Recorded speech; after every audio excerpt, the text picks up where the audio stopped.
Janoza namozlarida Allohu akbar degandan keyin boshini osmonga ko'tarib bo'lmaydi.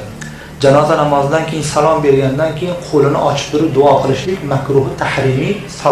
Salom bergandan keyin qo'lini ochib boshqa duo qilib bo'lmaydi. Janozadagi eng katta xatolarimizdan bittasi. Salom berdingiz, salom berganingizdan keyin qo'lni ochib ularning haqqiga boshqa duo qilib bo'lmaydi.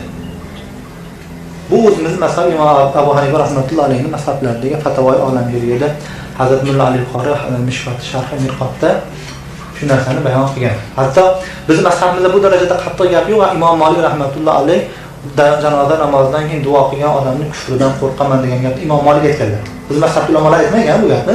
Chunki janoza o'zi duo degan. Bu odamni janozadan keyin qilayotgan duosida janoza bilan duo mukammal bo'lmadi, sunnatdagi duo bilan duo mukammal bo'lmadi. Mana o'zbekcha aytgan duomda mukammal bo'ladigan tezda hadis bir gap e'tiqod paydo bo'ladi. Salom berdingiz, ularni ko'tarasiz. Janozada keyin boshni xullas ko'tarib bo'lmaydi.